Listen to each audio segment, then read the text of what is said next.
Yes, welcome to the No State Project here on my YouTube channel. No State Project live from the fortified compound in Mesa, Arizona. Yeah, I know this is unusual. I will not be doing the broadcast live tomorrow on LRN.FM, but it will be streaming. So everything from today, we will have streaming on the show tomorrow. So just know if you're listening on September 29th, on LRN.FM, it is not a live broadcast, so please don't call in. If you do want to call in, you're listening to the broadcast live, then you may do so at 218-632-9399, 218-632-9399. The passcode is 2020 with the pound sign, or 2020 with the hashtag will get you in the queue.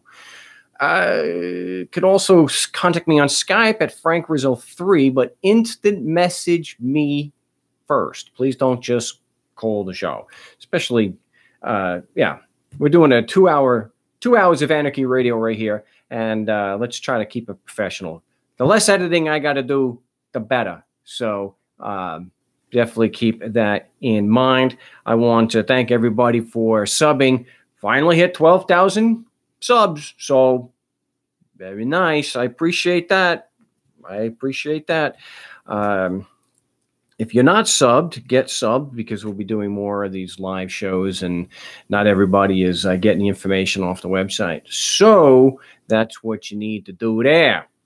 Let's see. So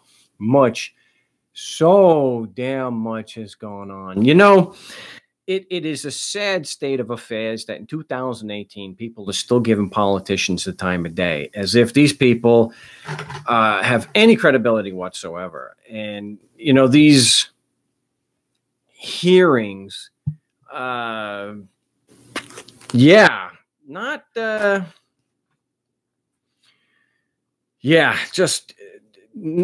getting... They brought in a career prosecutor, a woman from Arizona. I guess she's from Phoenix here.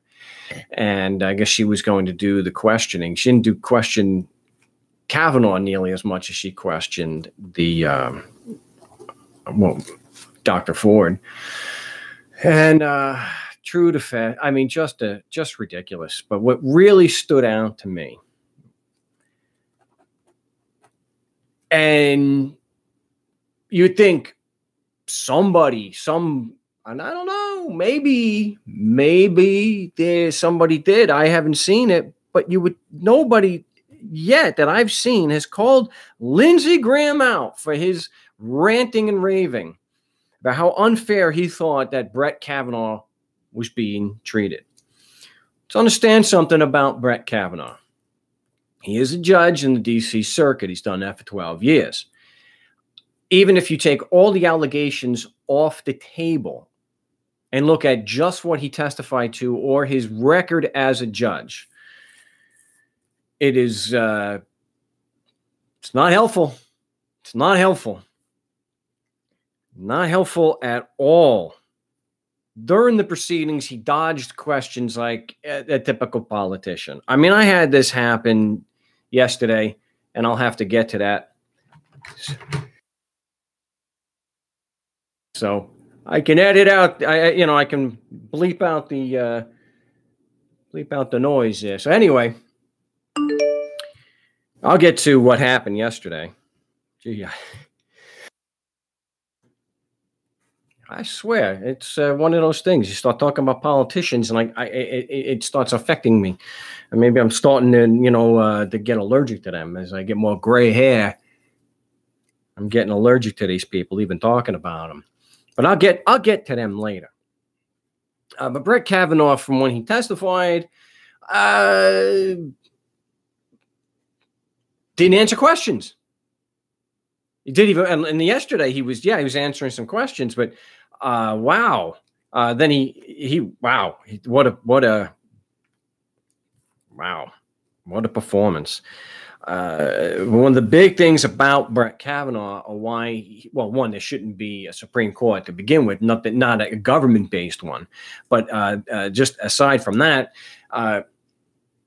if there was one issue that disqualified someone like Brett Kavanaugh from being a fair, impartial, independent decision maker. I know I gotta have to edit in the laugh track there. It's this. Brett Kavanaugh unambiguously supports the Patriot Act. That is such a disgraceful thing that was forced on the American people. If there was nothing else wrong with his rulings, and all you could do is point to he supports the Patriot Act, that is enough. That alone, he has no business being pretending to be a fair, impartial, independent decision maker. Absolutely no reason whatsoever why he should do that. Of course, to get back to Lindsey Graham, he was ranting, and boy, he was ranting, that this was the most despicable thing he has seen since he was in politics, that it was the most unethical thing he has seen since he was in politics. And I had to check. I did. Before I was going to say anything about this, I had to make sure. Lindsey Olin Graham is an American politician and retired U.S. Air Force Reserve colonel. He's a native of Central South Carolina. He's a lawyer. I think is he a lawyer? Yes. He got a Juris Doctorate from the University of South Carolina School of Law in 1981. He's a lawyer. He worked as a lawyer in private practice before he was elected to the South Carolina House of Representatives in 1992. So he has been in politics since 1992. He served in the United States House of Representatives, representing South Carolina's 3rd Congressional District from 1995 to 2003.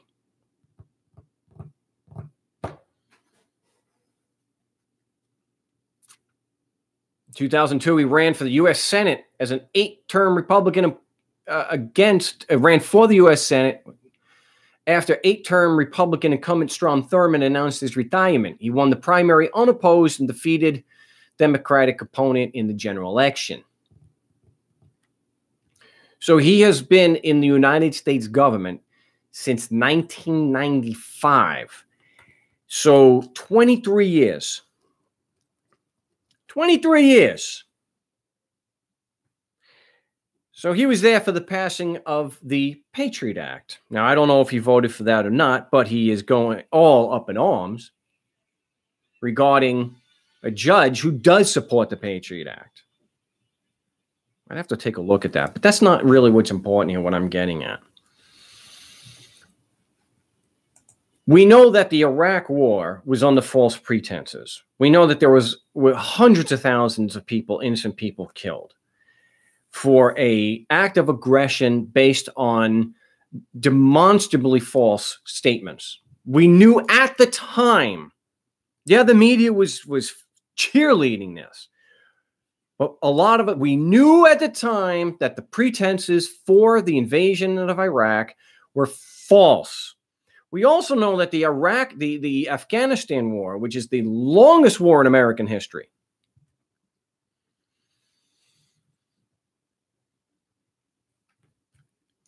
false pretenses, or at least flimsy. Invading Afghanistan because you believe that they're harboring terrorists. No, you don't invade Saudi Arabia as according to the official story, the official conspiracy theory. So you don't go invading Saudi Arabia because they were Saudis, allegedly. I know, Robert Mueller, head of the FBI, knew that those pictures and the names were not the actual hijackers. Never took their names down. Those people were still alive. They were the victims of their identity theft, or they had their picture and name taken. So no, I don't have any love at all for Mueller. So you've got two wars where hundreds of thousands of people are killed. You've got drone strikes that have been going on unabated since the Bush administration, at least since the Bush administration. Innocent people killed.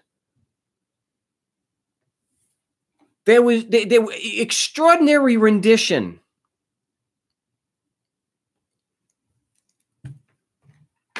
Indefinite detention.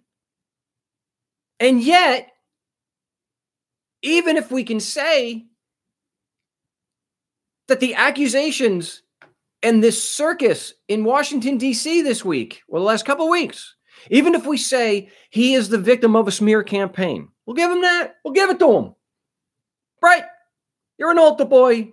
You're just like Trump said. He's the best. He's got the potential to be the greatest Supreme Court justice in history. In history. The best. He's the best, Jerry, the best. Even if we give him that, you're going to actually say, and no one in the media is going to call you out on it, that you're more outraged at the treatment of a lawyer who has probably ruined countless lives, a judge who has ruined, okay? You're more concerned, and that's more unethical than hundreds of thousands of people, innocent people, being killed by a war of aggression on the false pretenses. Wow. I would love to see just one single journalist in the mainstream media, one, stand up to this scumbag and call him out on this. You think that this is worse? This is more unethical. This is more despicable than George Bush, knowing that there were no weapons of mass destruction and making fun of it, laughing about it. The man is on video. He's recorded. Where are those weapons of mass destruction? That wasn't more unethical. That wasn't more despicable than the way Brett Kavanaugh is being treated. And that's even if we give him a pass, that he is totally innocent and the victim of a vast left-wing conspiracy. Because even if that's true, he's a victim of a smear campaign. It's bad. But my gosh, it's the most despicable thing you've seen in politics, and you've been in politics since 1995, at least at the federal level? Can anyone take this man serious? This is, really? But I haven't seen anywhere where someone in the media has called them out on it, and I don't see anywhere in the media. And if there is, send me a link. I'd love to see it. But to call this man out, so wait, just a minute.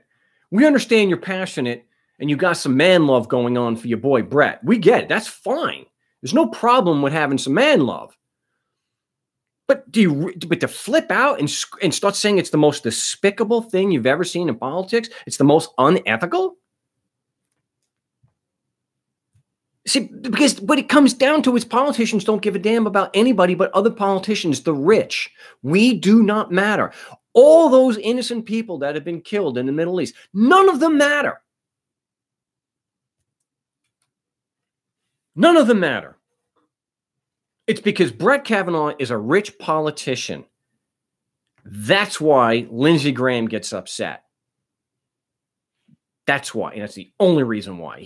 Because he is there just to do a job for them, to carry out their policy and to make it look good. To carry out policy where police are able to write a warrant against you or I, give it to your employer, give it to some of your friends, and your friends, under penalty of jail, can't tell you about it. A cop, yeah, I'm talking about the FBI, but they're still cops.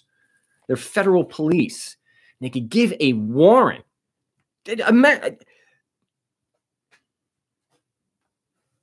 No, that's not the most despicable thing.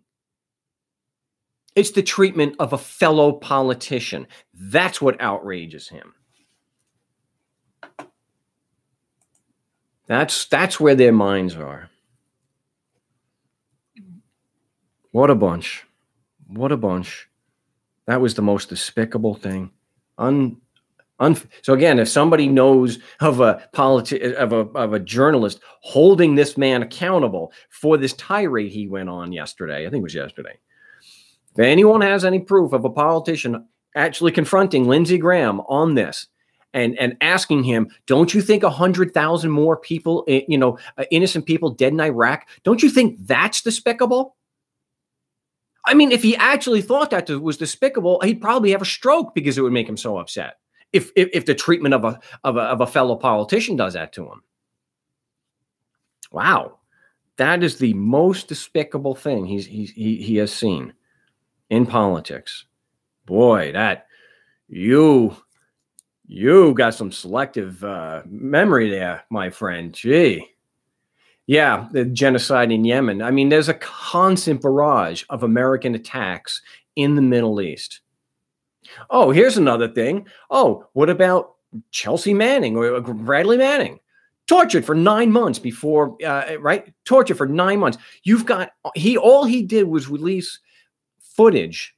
Well, part of what he did was release footage of Americans killing a journalist.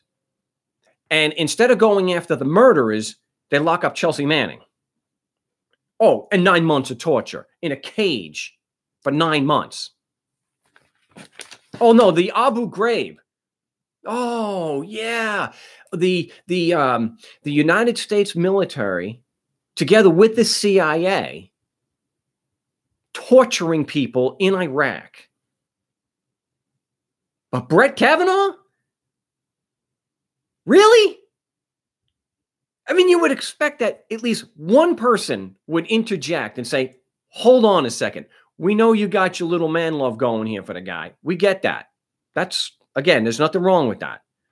But you can't possibly say that this is more despicable than people being tortured and killed in a black prison or in Iraq.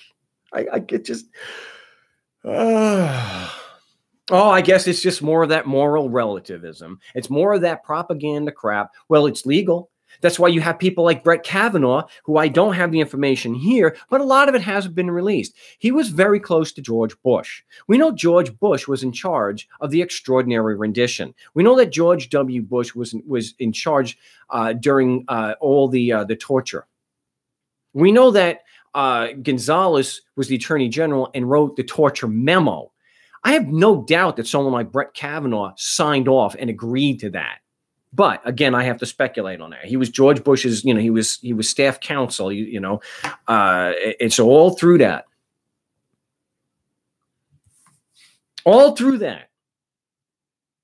there's no getting around. And that enough of the video or enough of the pictures of what happened in Abu Ghraib. There's enough out there. They tortured people. George Bush oversaw that, and I'm sure.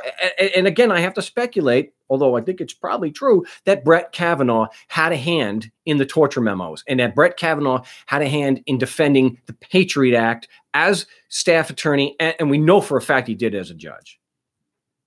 So this gets to this disgraceful propaganda and this idea that morals or ethics, right and wrong, don't matter. Only legal and illegal.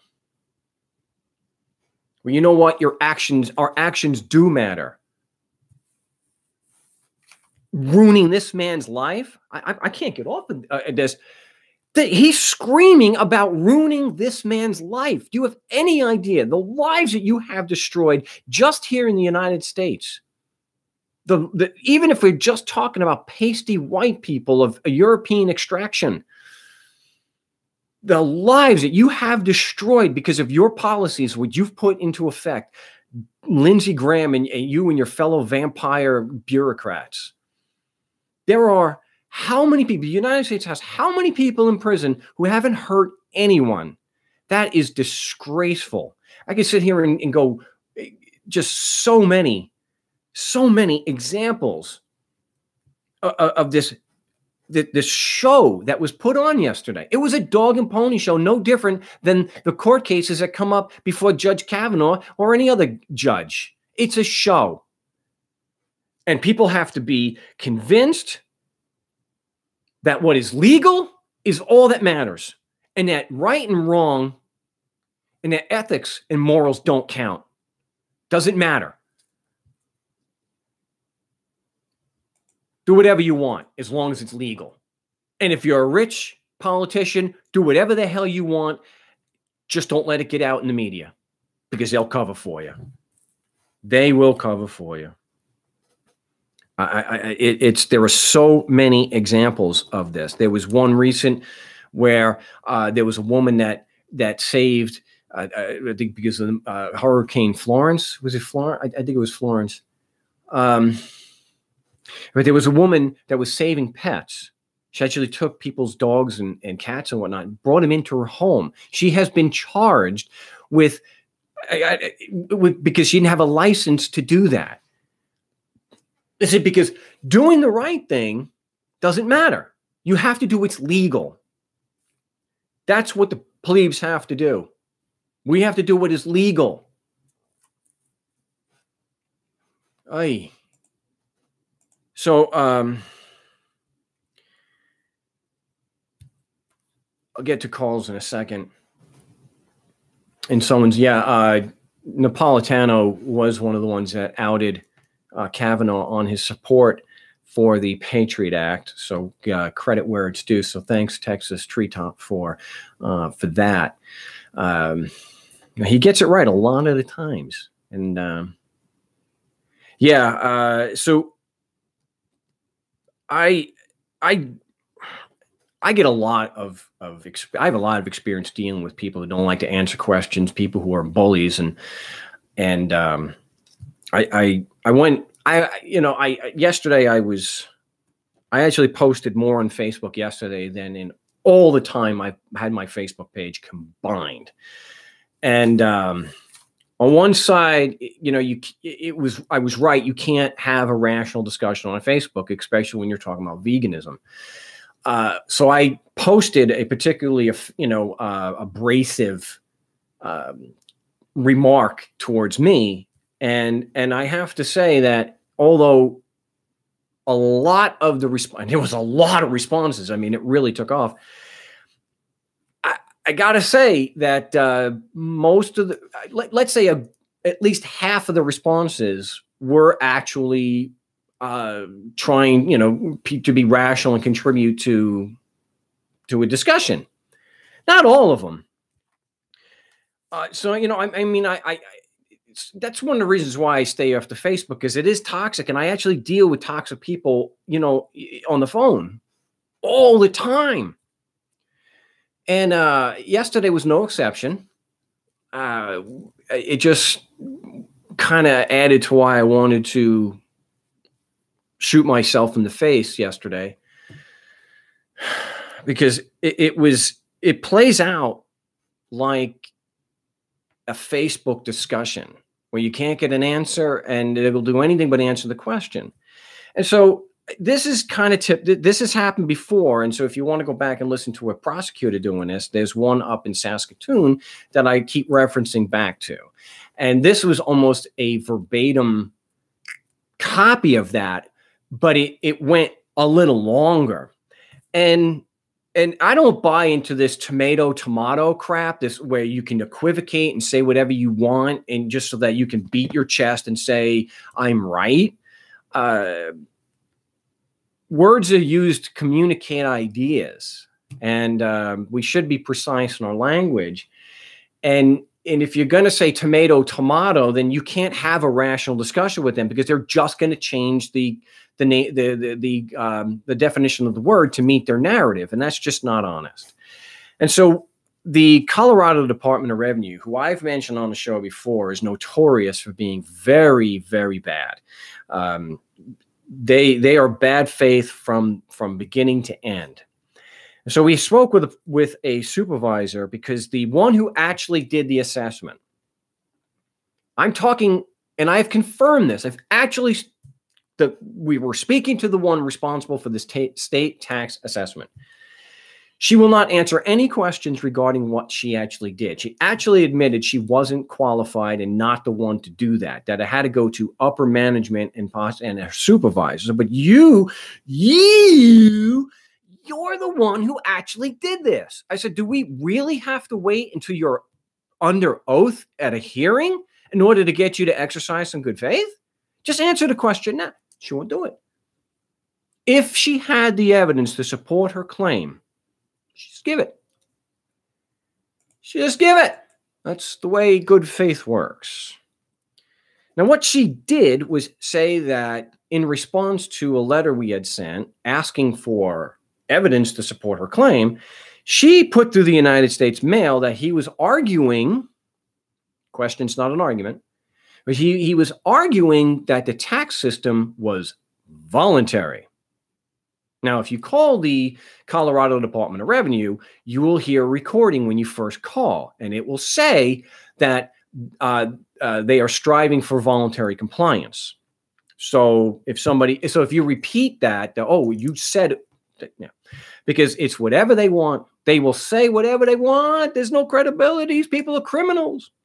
So the question that I had was basically,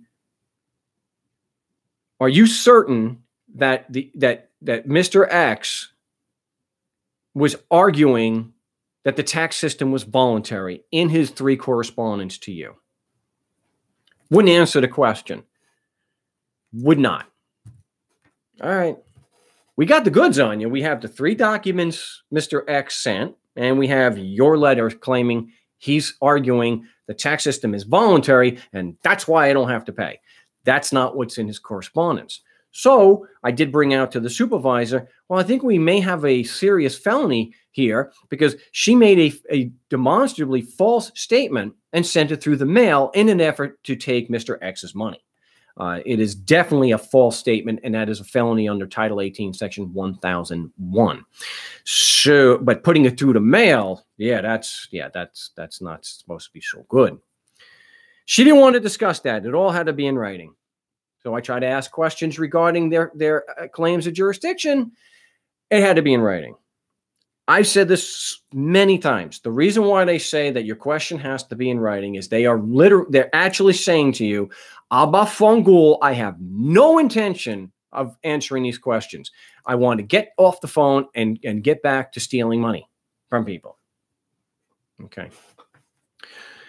So I had said, well, you have a very long history of lying, or your agency of lying, that if I put in writing, you'll actually be responsive. Sir, I'm not lying. So you're giving us your word that if I put my questions in writing, you will be responsive. And she said, sir, you have to put your questions in writing and we will respond. I didn't ask that. I asked you just yes or no. No narrative. Please, just yes or no. If I give the questions to you in writing, do you promise to be responsive to the questions? She just repeated the same thing. Sir, if you have to put your questions in writing and we will respond. And so at one point I got a little irritated because this went on. I stupid me. I thought I could get an actual answer to my question. So I said, have I treated you unprofessionally throughout this call at all? She says, no. Then why can't you extend me the same courtesy and stop treating me like I'm a half a retard and just treat me as I've treated you? Just answer my question, yes or no. It's a very simple question. You have all the context that you need. Just yes or no. If I give you the question, will you be responsive? She wouldn't answer. She just would not answer the question. And so talking to a bureaucrat, my point about this is it's the same as going on to Facebook or on YouTube. If you ask somebody a question that hold them to any kind of accountability or to show that their argument may not be as sound as they think it is, they just don't answer the question. So keep that in mind. But also, know that there, you know, well, what's the point if in doing this? The point is we're building a record and we are showing how dishonest the process is, that the people involved with the process are not doing or not being fair and are violating due process. So if we can show a pattern of dishonest behavior, especially, well, you got a felony, then that should go a long way to getting the assessment thrown out. Doesn't mean it will, because, hey, you're talking about politicians, and as Lindsey Graham demonstrated yesterday, what outrages them is when you start going after and challenging their friends. They don't give a They don't give a damn. And that's also true here when we talk about veganism later. When you are making a judgment call on a particular behavior, if someone is engaged in that behavior that's reprehensible or is barbaric, or dare I say unethical, they will lash out, like Lindsey Graham. Oh, you got to hear some of the stuff that I was called. Oh my gosh. I'll get to that. But I want to get to the calls. You want to join me here on the big broadcast? It's 218-632-9399, 218-632-9399. The passcode is 2020 with the pound sign. We'll get you up on the big show. But we have area code 818. You're live on the No State Project. What's your name? Where are you calling from? Hi, Mark. Jack. We spoke on Facebook earlier, actually speaking of exactly that topic that you were just discussing just a moment ago. You made a post about a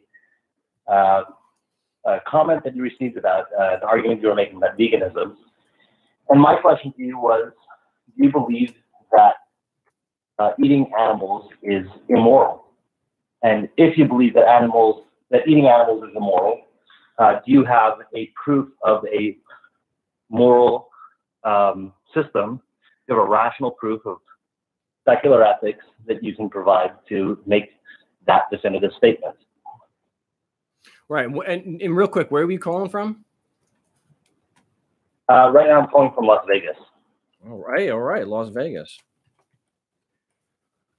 Okay, and yes, and I believe I provided the answer to you that I think you're disputing that it's rational, but I did give you a rational response. You're just saying that I think your position is, even though my position is rational, because you're saying it's not provable, then because ethics can't be proven, that nothing can or cannot be ethical or unethical. Anything, it could be just display. You know, I think you used the word distasteful.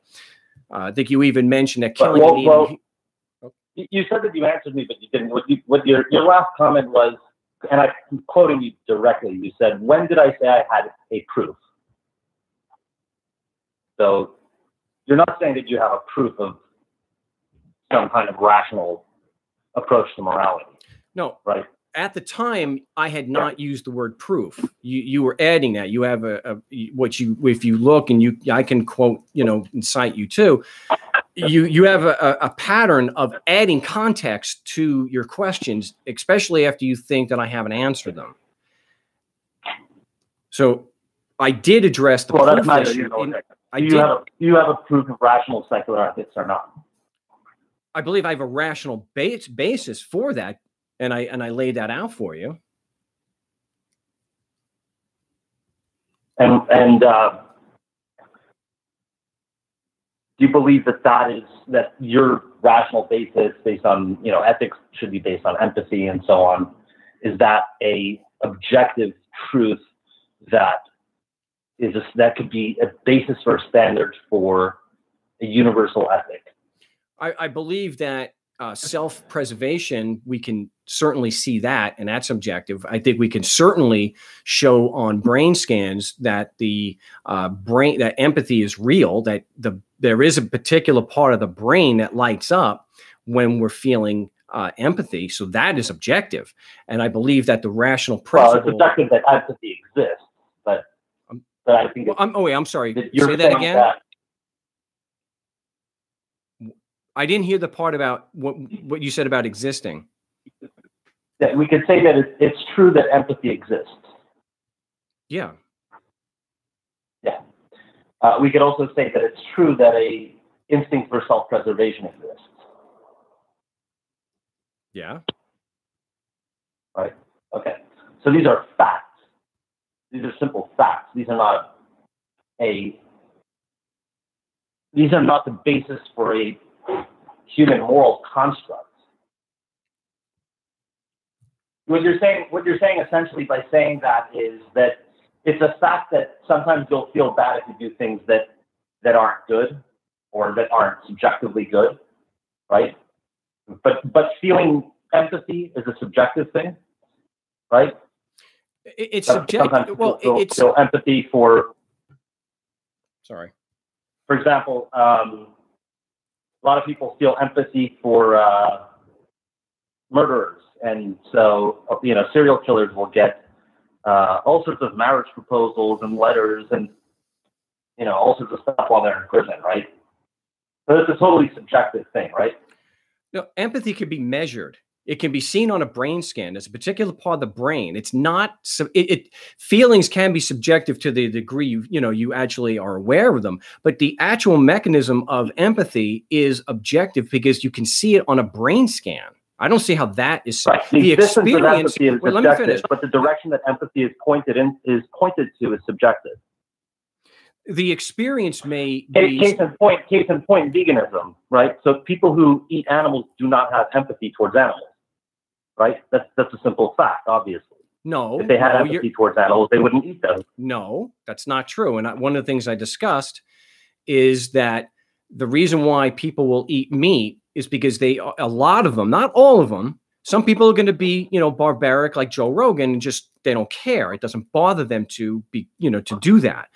But right. I think if Joe Rogan is not bothered. Jack, I've gone through this before with other people. You're going to have to let me finish before you start talking. So please let me, I went through this with that lawyer. Sorry, go ahead. Sorry.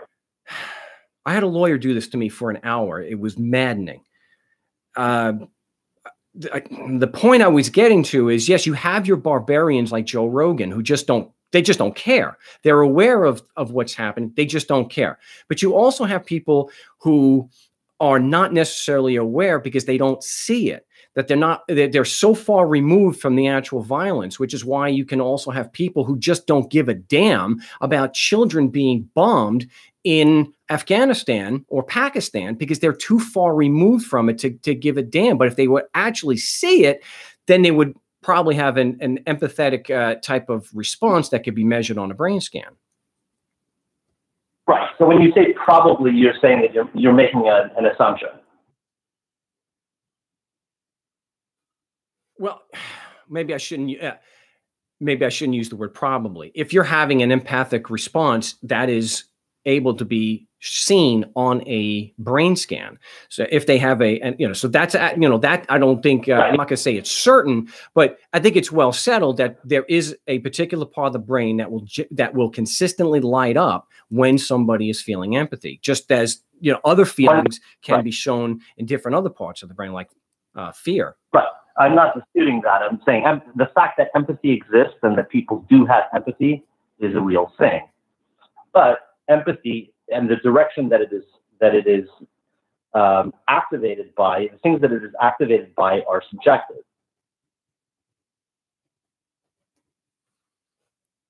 And I don't think that you're really saying anything to dispute that. Oh, I think it depends on the individual. I mean, if you're doing a brain scan, exactly, it depends on the individual, so it's subjective. It's not necessarily empathy cannot be a proof for a objective standard of morality. I'm going to give you one last. Would you say that something subjective can be a proof for something objective? Jack, if you interrupt me one more time, I'm going to drop the call. Are you having difficulty hearing me? I hear you fine. Maybe I didn't hear you when you were speaking just now. You interrupted me. You interrupted me 3 times in a row. I couldn't get a word in. Okay, go ahead. Trying to keep my train of thought here.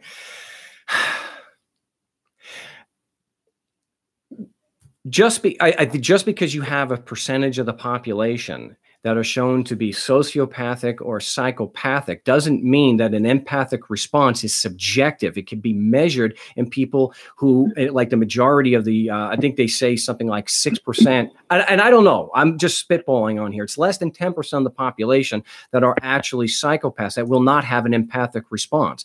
The difference is how somebody responds to that, but that doesn't mean that the empathic response is not objective and cannot be measured. Now, obviously, somebody can respond different to that, not give a damn because of social conditioning and something, like the Ash conformity test, where, all these experiments that have been, psychological studies that have been done, where you can override an empathic response. The Milgram experiment is a good example of that. So you can't, I don't think it's accurate to say that the response itself is subjective. The experience may be subjective, but not the empathic response, which can be measured on a brain scan.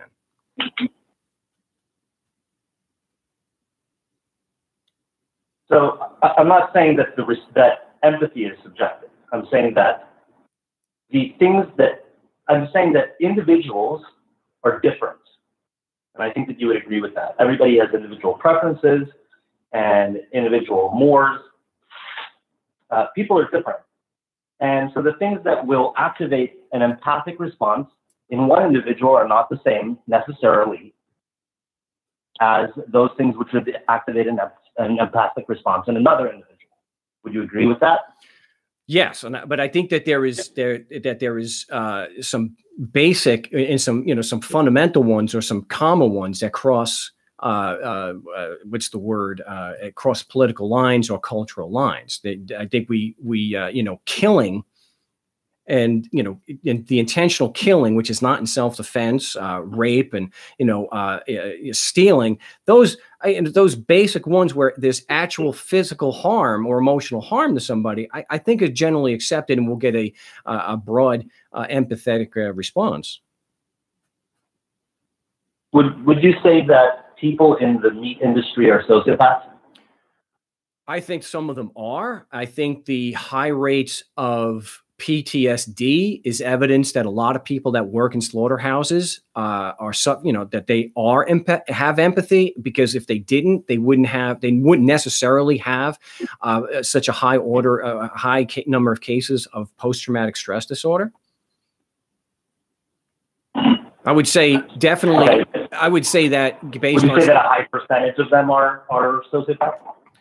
I would not say that. No, I would say that the upper management and the CEOs, where statistics have shown that there is a higher probability of psychopaths and sociopaths being, in corporate management, especially CEOs.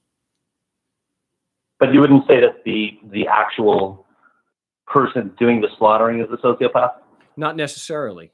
Like I said, the statistics that I've seen showing the amount of PTSD that is rampant in the meat industry shows that, and then again, that may be just an assumption on my part, that just because they are being traumatized by it, that they're actually having an empathic response to it. But I would not say based on the statistics for psychopaths and sociopaths in society, I wouldn't, I wouldn't think that there were too many that actually were psychopaths. Okay, so on the one hand, it sounds like you're saying that there are a lot of sociopaths and that we can't judge a moral standard by the 6% of sociopaths, and you're also saying that you don't know whether or not people in the meat industry are sociopaths or not, and you're saying that you would assume that they're not, even though they're confronted every day by the fact of themselves actually killing animals. And many of these people, I know people in that industry. I've been in the food industry for a long time, and I've been at many dairy plants and farms and that sort of thing. And I wouldn't say that most of the people that I've encountered have any sort of PTSD the way that you're describing. So either they're sociopaths or they're not, and they have some sort of PTSD you're alleging. But the fact remains that for the most part, people don't really have a empathic response to the killing of animals. Some people do, But most people eat meat and don't really seem to have a problem with that. Although if we put, human packaged, human meat in the, on store shelves, a lot of people would have an aversion to that, a distaste to it, right? But we don't see any evidence that most people have a negative empathic response to the killing of animals. That being said, and empathy itself being a fact, but the direction that empathy is activated in being subjective, how can empathy be a basis, or how can something subjective be the basis for an objective moral standard? Well, you're leaving out an awful lot of things there. You can't necessarily go by an anecdotal example like you're giving that, well, the people that it's just like somebody saying that, well, my grandmother smoked, and I'll use my own as an example of this ridiculous argument. Well, my grandmother drank and smoked, and she lived until she was 92, and she lived on her own. That's not an argument saying that you should smoke and drink. So where you can look up and there are statistics regarding, OSHA complaint, stuff like where you can see actual statistics of PTSD and such psychological problems in certain industries. Now, you can certainly, through a lot of psychological conditioning, you can certainly get people to overcome an empathic response. You have people, how many people in the Army? I mean, they actually did a study about this where a lot of soldiers in World War II, for example, weren't actually firing at the enemy.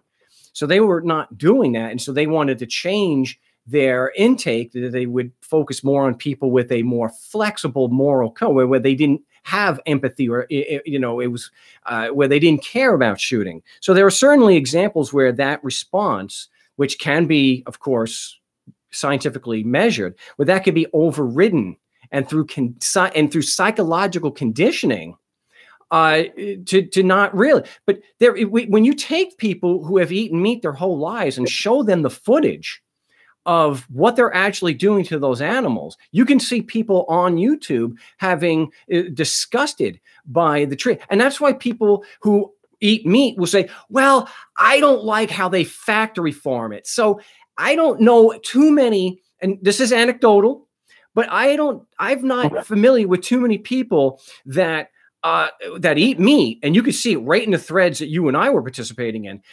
Almost universally, all the meat eaters were almost universally, they were against factory farming because they didn't like the treatment of the animal. So, I don't disagree with that. I'm simply saying that, and I don't disagree with your point about soldiers either. I mean, I think it was the Vietnam War. American soldiers were firing like 23,000 rounds for every enemy casualty. So they were just, they weren't trying to hit anything, right? But in that case, we're talking about humans. Here we're talking about animals. I'm saying there are I think there are 11 million hunting licenses issued every year in the U.S., something like that. And so these are people who are going out there and shooting an animal and skinning it, and they're directly involved with the process. And generally speaking, they try to be humane about it. I would say the vast majority of hunters try to be humane about it. There's no reason to cause unnecessary cruelty and unnecessary suffering to an animal. But that's not a question of morality, right? It's distasteful to us to microwave gerbils, right? People we hear about a kid that does that, and we're disgusted by that. But the fact of humanely killing an animal so that it feels the minimum of pain and eating it for sustenance, right?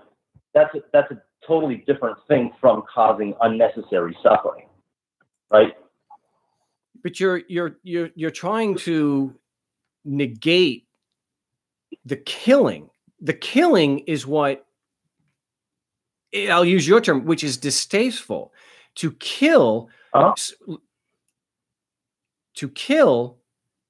when it's not in defense, or to kill when it doesn't it doesn't pose any immediate threat to you, and to kill and to then eat when you have other options to not kill. Look, it's not just distasteful, it's wrong. Because even if you want to take it to an individual level, if you're living your life, don't you want to be left alone? Are you looking for your self-preservation? And wouldn't it be distasteful or wrong for someone to not do that? I mean, or to do that to you and to take your life? Animals are social. You talk about cows. Cows have familial bonds, you know, and that's proven. There is no real doubt that animals have familial type bonds. They recognize their children. They recognize when their children are being ripped away from them. Yeah. So, yeah. So, but you're trying to just. So I don't think that. So the idea. Well, what I'm trying to do is just get you to say that you have a rational proof of secular ethics. Well, I did have a rational proof. You're trying to say that I don't have objective proof. It's certainly rational. I laid it out. Oh. The audience hasn't necessarily heard all this, so just give me a moment to lay it out. Sure. I said that it was from self-preservation, which you agree we can see, and it's objective. I've talked about empathy, which you agree is a fact that exists, and that you can measure it unless somebody is a psychopath or sociopath, and those brain circuits just don't function. They don't have those connections for whatever reason, through trauma or. I then state to be consistent with that, we extend that to other people. That's my rational basis, to be consistent with my sense of self-preservation and my empathy of not wanting to see other people hurt. To be consistent with my sense of self-preservation, I extend that to other sentient beings. That's my rational basis for that. So I do have a rational basis. The one follows logically from the other. It's a consistent principle. So that was the background of your response to me. There was a lot of, I mean, this was a very long discussion. I don't want to bore the audience with too much detail, but one of the questions that I asked you in follow-up to that was whether it is moral to defend oneself or to defend others from an actor, a sentient actor who cannot recognize morality, or who cannot recognize the rules by which civilization exists, and cannot respect property rights, and cannot respect others' rights to life, and so on. So, and the example was given of, let's say, a person with severe mental disabilities who just can't stop. They're 36, but they're at the mental age of a 10-year-old, and they just can't stop molesting 9-year-old girls, right? And so the problem is that this person has no way to grasp the concept of morality, or of the rules by which we in civilization agree to have good conduct with each other, right? So this person is a danger to others, and always will be a danger to others. And either they have a guardian who takes on responsibility financially for protecting the community from them because they care about this individual and they want to keep them alive, or if no one is going to take responsibility for them, some angry father is going to end up shooting them after they molest their daughter, right? And this is simply a fact. Again, like we said earlier, self-preservation is simply a fact. We don't care about asking the bear, what it's thinking when it's charging at us, right? We simply defend ourselves. And the same goes for humans who are unable to comprehend our standard of good conduct within civilization, right? We simply must defend ourselves against them, right? So an animal is always, I might build a property and develop, I plant some tomatoes, and I plant some, bananas and apples and so on, right? And I decide, let's say I'm going to live a vegan lifestyle. I might put out some sort of pesticide. I might put out salt to get rid of the slugs. I might put out mosquito nets or one of those mosquito fan things that, you know, can kill thousands and thousands of mosquitoes, right? Or fruit flies or whatever. I might put up defenses against the animals that would violate my property rights. And by doing so, I'm killing them. So the idea of killing animals is not necessarily immoral in defense, right? Well, you remember there's two things going Certainly on. in defense. There's two things you got to consider here. You would agree that there's a big difference in shooting a bear that is attacking you or someone else, as opposed to going out and just hunting and seeing a bear who's not a threat and just shooting it. You know that there is a difference between those two actions. I disagree. And the reason that I disagree is because a bear is a carnivore by definition. And so therefore, if by your standard, if you're saying that the prey of the bear, the standard prey of the bear has a right to life, then just as it's not immoral for me to defend a woman against a rapist violently, it's not immoral for me to defend a deer against a bear. So morally speaking, if we say that, if I say I'm going to go out and kill a murderer who I know is going to get up tomorrow and murder something, right? I don't know who he's going to murder yet, but he's already stated quite clearly his intent to murder, and it is a credible threat, then there's no moral issue with taking that person out before they have a chance to engage in their crime, right? But if you're saying that a deer has a right to life, then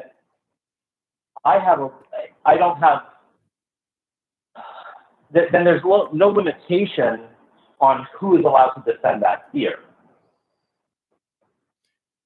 Well, I didn't bring the word rights. Just like there's no limitation on who is allowed to. It's not like you say only the woman herself is allowed to defend herself from a rapist. No, if I'm walking past an alley and I see somebody drag a woman into an alley and rape her, anybody can step in and right that wrong.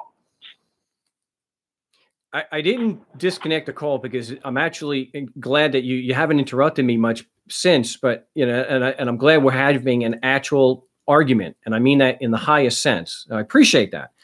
But you're missing a lot here. I already included in my example that if the bear was attacking somebody else, that it's defending a human life, and you are defending. I'm talking about a bear that's sleeping. Dude, again, you're going to try my patience, and even though this is a great discussion, you're going to have to let me speak. Yeah, I'm just clarifying what it was that I was talking about, so that you can respond accurately. But I let you go on for like 2 minutes, and so what I do is I just right. I thought it was clear that that's what I was talking about. See, what I do is I write things down, and then I don't interrupt you, because that interrupts the argument we're having, and I don't want that. I want to be able to get to something here. I never brought in. Okay, so, you want to go or should I go? If you interrupt me one more time, we're going to have to do this at another time when you can't interrupt me. Okay, I'm sorry. Go ahead. I have never made a claim that animals have rights because I am an anarchist, and I don't believe that human beings have rights other than, let's say, contractual rights. I've been on record many times that there's no such thing as political rights.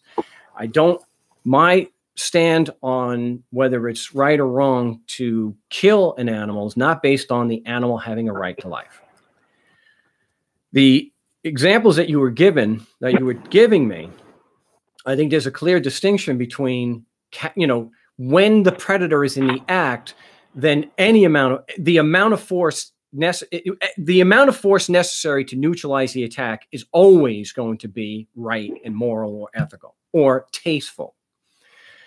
I make a clear distinction, but you're having an issue where, for some reason, you're misunderstanding. I believe that we do have moral justification to stop a predator in the act, even if it is just a woman in an alley.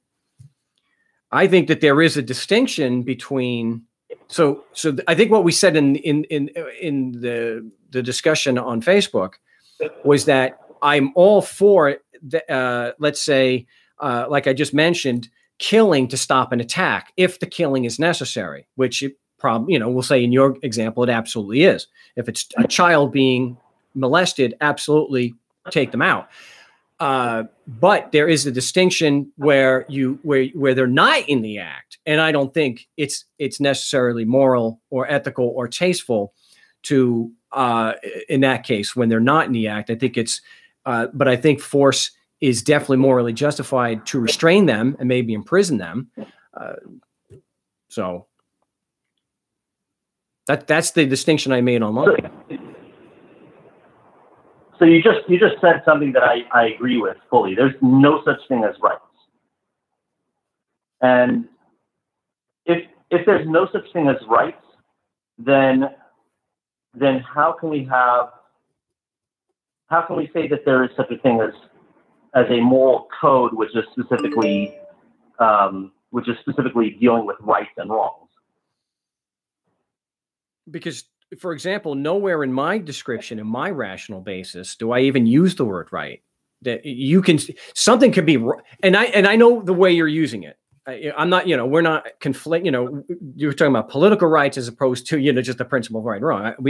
I don't use the concept of rights when I discuss what's right or wrong, or what's ethical or moral.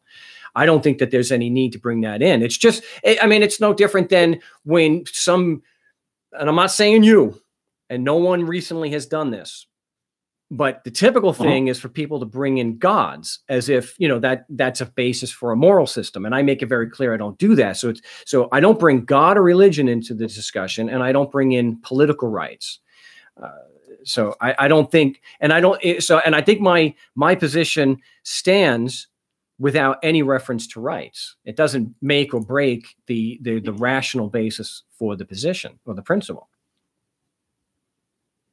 Right. Rights are something that can only be spoken of in the negative. We can only say that somebody does not have right to do X, Y, or Z. Right.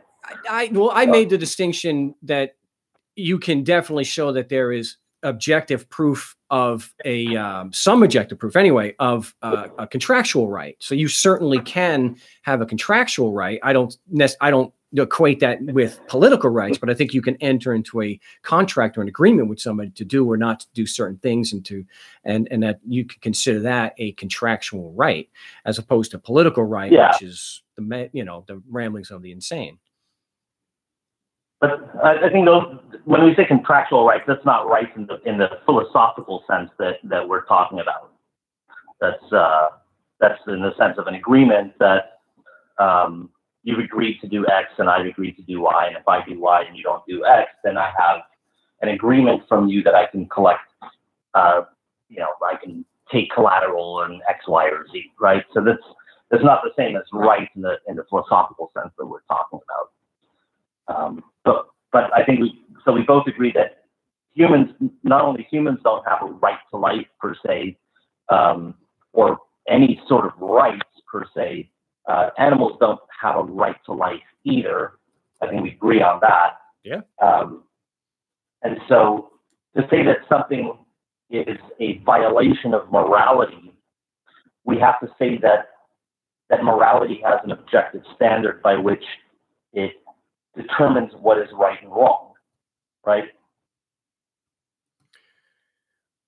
Well, I think we can see that the morality is based on an objective standard because we're talking about harm. We're talking about self-preservation and harm. Harm that can be measured.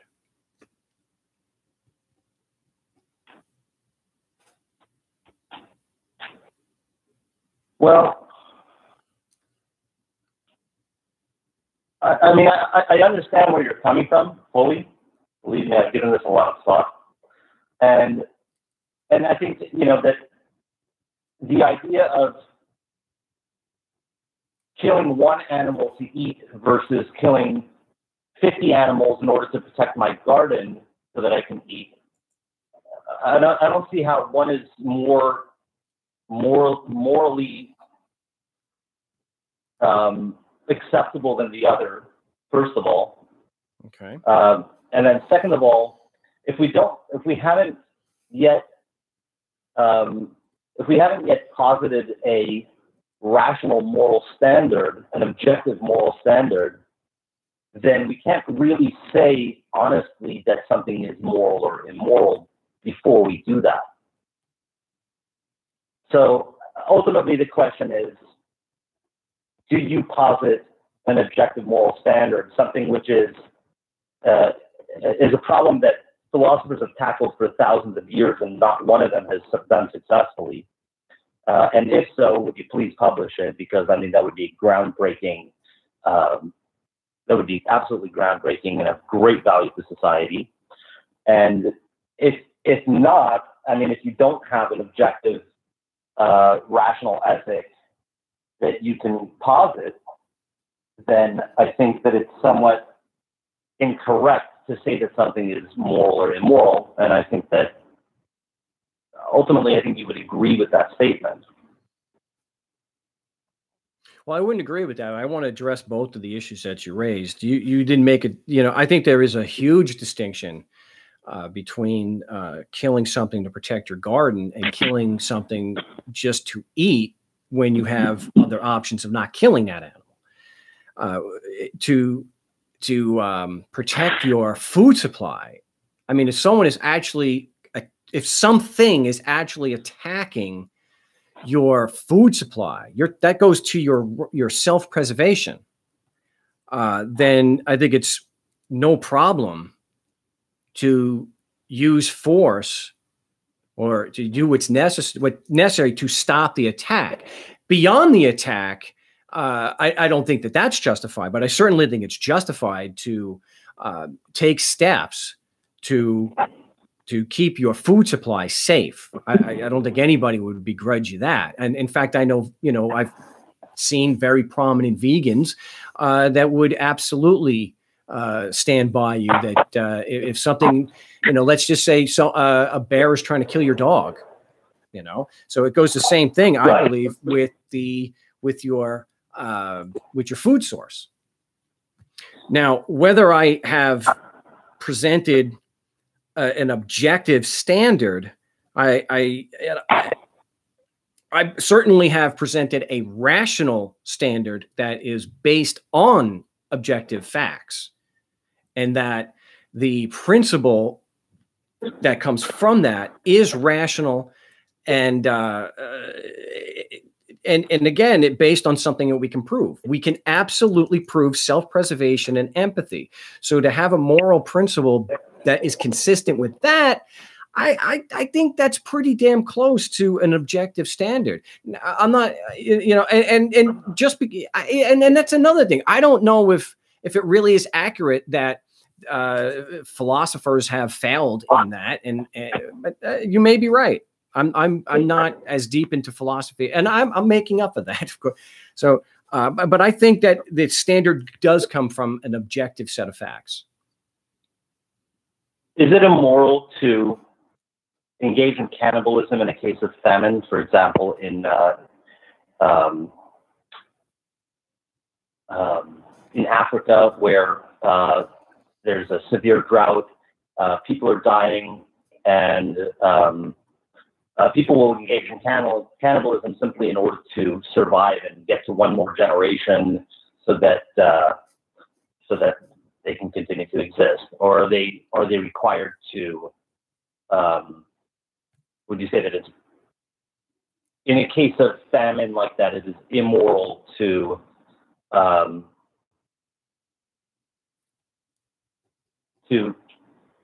eat somebody who's anyways going to die, right? Even though they are sentient, they're human. Would you say that cannibalism is immoral in that situation? Are they killing somebody that is otherwise, hungry and on his way to starving, but otherwise healthy, or are they just eating the dead body? Well, so there was a case of some British sailors. This is maybe 100 years ago. Some British sailors who got shipwrecked, and so they're on this lifeboat. There are 4 of them, and they knew that they were going to die. They didn't have food. They didn't have obviously any water, and there weren't enough resources to keep 4 of them alive. And so they drew straws, and the short straw lost, and they killed them and ate them. I mean, I'm cutting out a lot of details, but they killed him and ate him. And anyway, this guy was injured. He would have died in a couple of days anyways, but they actually did kill him. Well, I think would you say that in that case, where they killed a person, although there was a voluntary interaction there of some kind, to whatever extent, would you say that that's immoral? I believe it in that sense, where some may consider it an actual ethical dilemma, such as abortion, when the mother's health is at stake, where there's no winner or loser. It's both ethical and unethical. I think here, because the conditions that you described, I think in that case, then yeah, it's a tragedy. It sucks, but I believe that they didn't do anything unethical.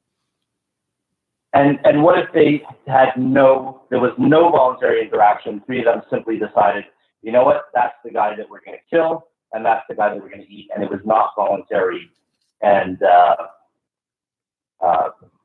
they could have drawn straws, but they didn't. They simply did it in an involuntary way. Would that be unethical? I think in that case, because of the self-preservation, I look at it the same as the abortion, where you're killing the baby to save the mother's life. It's an innocent life. Did it deserve? Was it, and so I think here it's a true ethical dilemma that I can't answer. Other than to say it's ethical and unethical, because there's 2 sides to that. The abortion issue is an issue of self-defense. So it's self-preservation in a case of an entity which is attacking you, essentially, because the baby is going to kill the mother. So you're acting defensively. So that's not really, I don't see much of a moral issue or ethical issue there, as much as there is with something like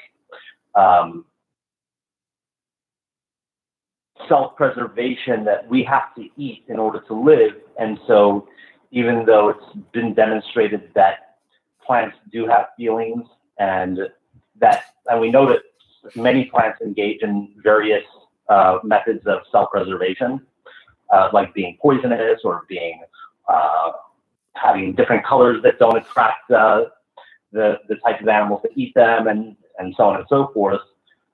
We know that plants engage in self-preservation and do have feelings. No, but yet we have to eat them out of our own self-preservation, right?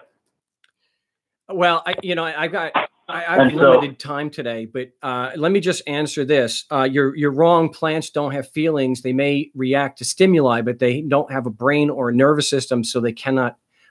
They don't have feelings. And so, but I do agree that with the self-preservation, I see that in the example you gave, that it is certainly. I think it's a true ethical dilemma, because there's no winners, there's no losers there. They're both losers. Okay, but right. So we're talking about some very subjective things here. In general, this whole conversation is all very subjective. We're talking about all sorts of different things that we're sort of guessing at, and ultimately, I don't think that you can base a rational system of ethics on things that we're guessing at. I mean, as far as determining that having a nervous system or brain is a determinant for whether it is ethical to eat that living thing. I mean, there are a lot of creatures, jellyfish don't have a brain. So I think, you're applying this sort of sliding scale to this subjective sliding scale to things as they fit into your own, again, subjective personal tastefulness, and that again is not a system for a rational, objective standard of ethics. And so I think that if you can provide, if you can write up and publish something that answers, and that posits an objective standard of morality, you will do a major service to the world, because at the moment no such thing exists, and many people have tried, and all of them have fallen flat. So I would encourage you to do so, and until you've done so, I would ask that you not phrase things in terms of moral or immoral. Again, if we don't have a standard of determination, then we can't say that something either fits or does not fit that standard. Well, I got to go here, but I disagree with you that it's not based on something objective. It's not completely subjective. There is objective, and it is.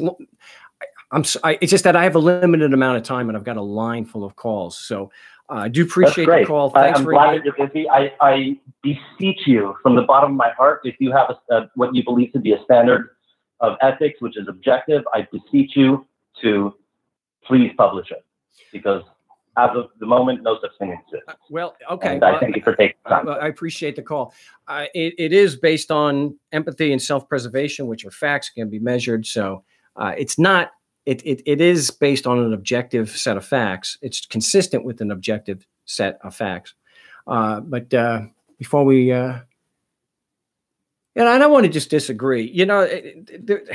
There's reasons why there isn't an audience, and there's a lot of people that disagree or say this, that, and the other thing. I've had many people leave the show, people who listen to the show for a long time, that are simply bored with just talking about court.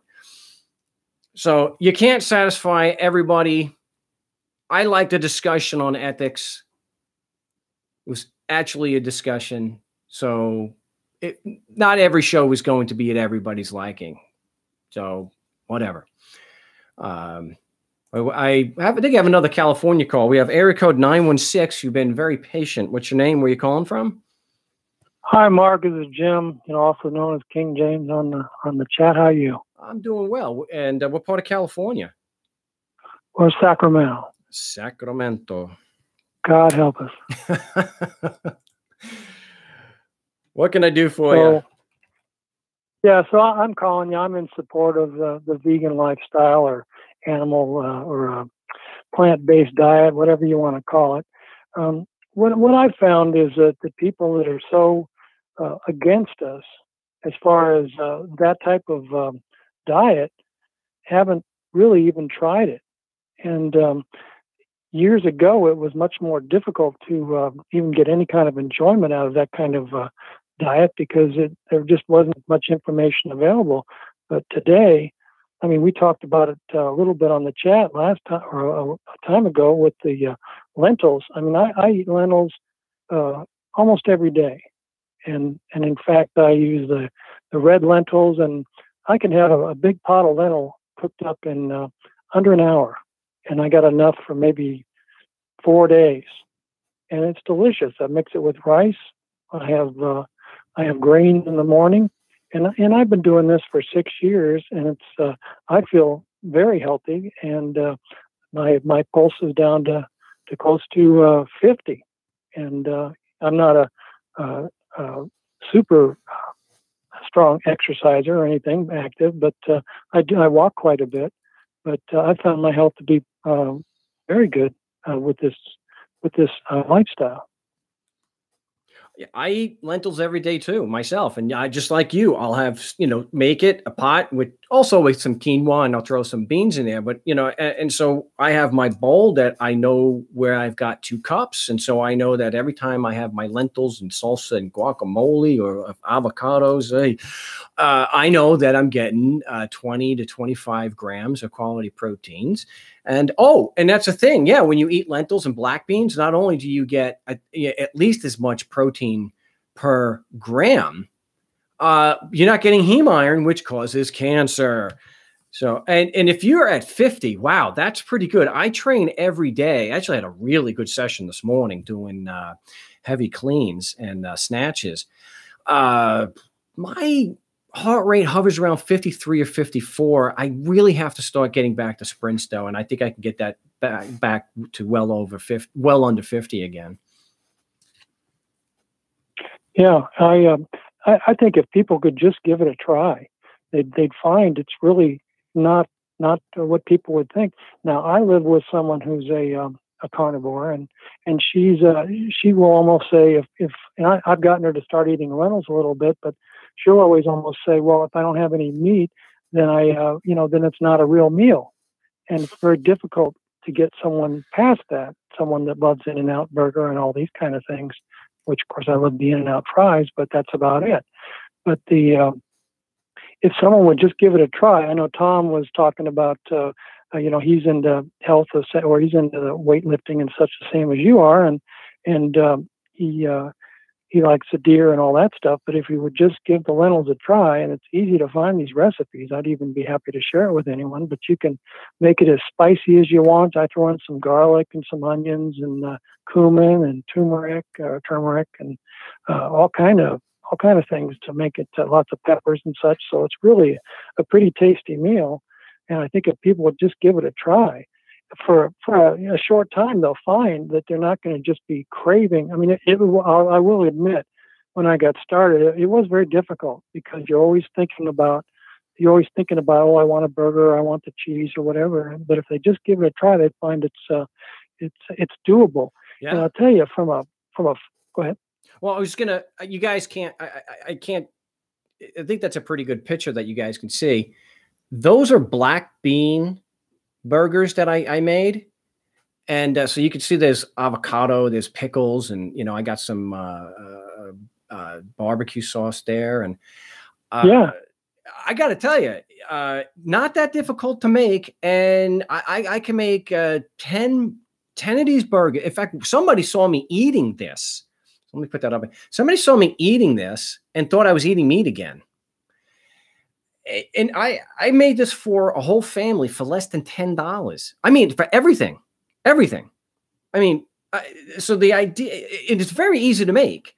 I recommend it. You don't have to make it with just black beans. You could throw some quinoa in there, and you don't have to make it in a frying pan like I did. I did it in a frying pan. Well, can you see that? Delicious. It actually was outstanding. It was really good. So there's a pretty good picture there. I mean, look at it.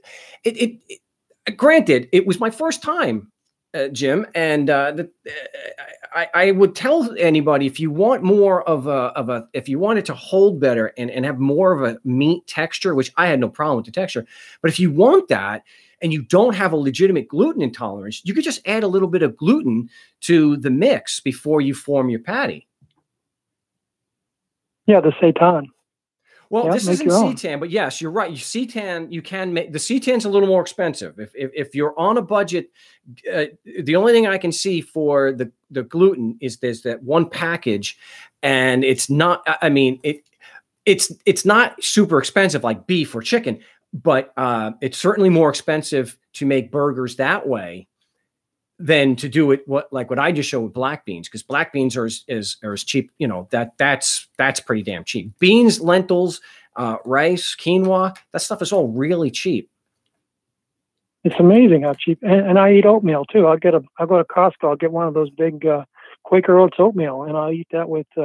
I'll throw some blueberries in there and some almond milk, or maybe some coconut milk, or maybe both, and raisins or whatnot. Add it all together, and it's delicious. And I'm fairly poor, so it's I can't imagine, even if I did eat animal, I couldn't imagine going down and affording chicken or ground beef. It's just ridiculous these days. And I also think you notice that when you clean up after cooking, that stuff just almost wipes clean. I mean, when I get done making my lentil stew, it looks like it would just stick to the pan and be crazy, but I'll put that under water and it washes away. And it's not just there. You get up in the morning, you go sit on the throne, And it's just amazing that there's no mess like there is when you're eating animal products or drinking milk and eating cheese and all that other stuff that just goes in and just cakes everything up. It's just not there. You just feel so much cleaner about everything. At least I do. And you're causing less harm. And veganism isn't about no harm. It's about causing less harm. So even if we take the ethics totally out of it and don't argue whether ethics are real or not, like that, you're causing less harm. And so I was called all sorts of names because I'm a vegan anarchist. And I've said on the show that I am an anarchist because of a principle, not because it's cool, because of a principle. And it's a principle that aligns with deeply held values that I have. And that is of doing no harm and not causing harm. And veganism is a natural, or consistent with that. And what we're trying to do is be able to educate people that there is a difference between legal and illegal and right and wrong. Those are two different standards. Some people, their moral compass is legal and illegal. And I think that's horrific and highly distasteful. And so veganism naturally goes there. It's the same principle. So what I would do is I would ask people, if you're an anarchist or if you are a voluntarist, why are you doing that? Why? So if you're in the Free State Project, for example, you're a participant, since I know there's no members. If you're a participant in a Free State Project, why? Is it because you have a certain set of principles that you guide your life on, your behavior, and you want to be a part of something that's consistent with that? And that their goal of getting to a voluntary governmentless society is consistent with that principle? So if you agree to the principle of anarchy, I don't see where you would have a problem with the principle of do no harm extended to animals. Doing less harm. Look, not eating animals and eating only plant-based causes less harm, not just to the animals, but to our own environment, where it is many sources and data to show that animal agriculture is actually horrific to our environment, which I'm sure you're aware of. Yeah, and basically what you're talking about is the reason I got into it was I watched the movie Forks Over Knives, and I also saw a movie called Earthlings. And if the folks out here haven't seen at least one of those two videos, I highly recommend Forks Over Knives. Get in there and see what it's all about with this industry of animals, and see what's going on. Then what I found then is I got into being a vegan because of that. But I found that after I had done it, and it took me a while, maybe at least a couple of years before I actually felt super good about what I was eating. Before I actually found things that were fairly enjoyable that I could live on for the rest of my life. But once I did, I found that it's easier for me to talk to folks about what tastes good, and maybe even give them some of my lentils and stuff to get them hooked on the idea that not only can you be doing the right thing, but you don't have to suffer for this either. So there's quite a bit less suffering on both sides. So the idea of drinking dairy, eating dairy products is just what it does to your body is just horrific. And so, but I think there's just multiple places to attack this, and on the animal rights side, or not animal rights, but on the cruelty-free side, and also just doing what's right for your own health. Yeah, it comes down to doing less harm. I mean, why don't we want to have a system called government that is based on violence and a prison system? Because it causes unimaginable harm, because the ends conflict with the means, or the means conflict with the end. That if the object is to protect life, liberty, and the pursuit of happiness, or life, liberty, and property, if that is the objective, then the means to get the objective must be consistent. And so it's about causing less harm. And you could just take it from a completely selfish standpoint.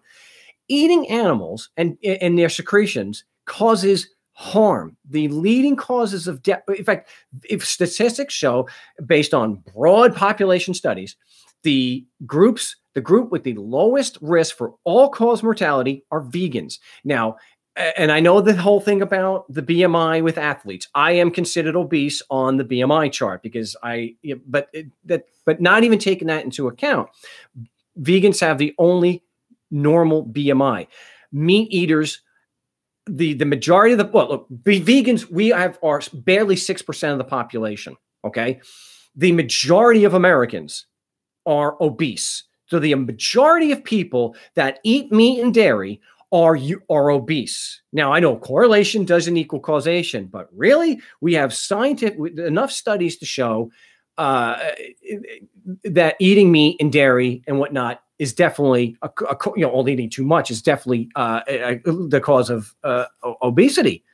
The fact colorectal cancer is one of the top killers, cancer-wise. That is directly related to your diet.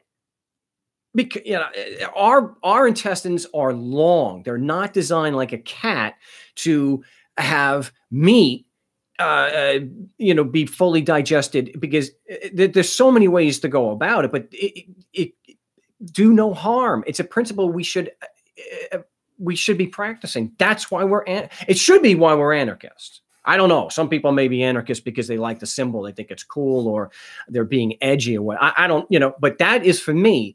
And so that's what I would ask people. Why are you a Republican? What is it? What basic principles do you share with that group? And the same thing with anarchists. Why? Yeah, absolutely. And people will say that we're carnivores, but if we look at our teeth, we have maybe 4 carnivorous teeth in our entire mouth. And I've lost a bunch of teeth, so I don't even have that many. But we look more like a giraffe, and a giraffe's not going to be eating any kind of animal products. They eat grain. And cows, people say, well, how does a cow get their protein? They eat grass, for God's sake. A cow doesn't eat animals, so we're saying that you got to get protein from a cow that doesn't even eat other animals. It doesn't really make much sense. Well, the thing is, from my understanding is, all my wisdom teeth came in. That's why my teeth aren't super straight anymore. Our canines are called canines not because of their shape and their function. Anyone who says that they're called a canine because shape and function, no. I don't have I'd have to go get my cat. So, but anyone has seen the teeth on a cat. A cat is a true carnivore. True carnivores have a shorter intestine. And here's the thing too. It is absolutely proof positive that omnivores and carnivores do not get atherosclerosis. That means plaque in the arteries. They don't get that from eating meat. Only herbivores do. But the thing about the carnivore, we do not have canine teeth in form and function. That is absolutely not true. If someone thinks that's true, have them grab a squirrel. I think somebody mentioned that. Grab a squirrel and take a bite. Yeah, people just don't realize how lied to us we are in our entire life. I mean, the so-called country it was formed by Freemasons, for Freemasons. It wasn't formed for everybody else. So they put in this meat system, and now ever since World War II, we got all these hamburger stands and everything. And the only way that you're going to keep that meat from rotting is you got to put a whole bunch of sodium in it. So the sodium levels are unheard of what folks are eating, and that's why we got all kind of, well, it's one of the causes of obesity and other things. And when you drop that sodium out of your diet like you and I have, I think that really helps. Maybe that's one of the main reasons that our pulse drops to where it does.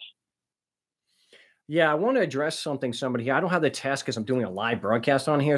Rick is saying, do you not agree with the anthropologists when they say we evolved into our human cells by eating meat and thus allowing our brain to grow larger? That's actually not true. If there are anthropologists saying that there are, there's evidence that show that's to the contrary, that it was carbohydrates that allowed us to have the big brain, not eating meat. So I think there's more evidence. There's more it's a Long Island thing. There's more actual evidence that I've read about in these studies to show that tubers and things like high carbohydrates is what allowed our brain to be larger. Not meat may have been involved, but may not have been the driving cause. And that's another thing too. Even if we accept that, Jim, even if we accept that and say that that's true, we have a brain for a reason, so we can make rational decisions and choices. We can look at facts and we can make decisions. We can make a decision to live a better life and not cause harm. We can make a choice to get all of our nutrition from plant-based and not killing animals to get that. That's what that's the rational thing to do, is to not cause the harm and living more consistent with your principle. That's, but I do have to disagree with you as far as the Freemason. I don't know if we can go so far as this. A lot of them were Freemasons, but I don't think we can go so far as to say that, that it was a Freemason kind of, that just the Freemasons were behind that. And there was a Freemason. Yeah, well, we can agree to disagree on that one. But okay. before, I'll give you the before we close, let me just bring up a couple of names here of folks that were famous, at least vegetarians. I don't know if they were full vegans or not, but they include like Nikola Tesla, Pythagoras, Buddha, Leonardo da Vinci. Is there anything inherently wrong with Freemasonry, though? As far as anything wrong with Freemasonry? Well, I don't think this. I have so much to say about that. I really don't want to change the subject on us right now. But yeah, I don't have that much time. But I'm not real thrilled with it. Well, the thing is, we have to look at proof. You have to look at actual evidence. There's a lot of maybe circumstantial. I'm not debate. I mean, that's why people look at this, and they think that I'm a Mason because there's a G. And Well, I'm not saying you're one of them, but we get that occasionally, and you have to look at. I was one of them. I said it to you the last time. I think someone brought it up. It was me. Oh, okay. But you have to look at the actual proof and the evidence. The evidence is what we have to go based on. We shouldn't. I said we shouldn't be looking at the evidence trying to get that to fit our narrative. I mean, this is why you have people who will do shows saying that that everyone involved in Laurel Canyon, the mid to late 60s in the psychedelic movement, they were all CIA plants or operatives, and that the CIA was running that, and they try to do that based on loose connections. And I talked about this before. I have spoken with a former CIA, someone who was in the CIA, John Grinder. I learned how to say it right. Does that mean? And I've had correspondence with him. I have a signed copy of one of his books. So I have a CIA connection. Does that mean I'm in the CIA? And so you have to have a lot more proof before you can say that this is a conspiracy, or this group is directing this. So just because people were Masons doesn't mean there's a Masonic conspiracy. Yeah, just to give you my history, my dad was a bank president, and he was like a number 4 of the Bank of California back in the day, where Edmund Rothschild was like 2 levels above him. He was my grandfather was a member of the Sutter Club in Sacramento, which is a very Masonic club. He was a Freemason. He was a Scottish Rite in the Country Club and all that stuff. So I come from quite a Freemasonic family.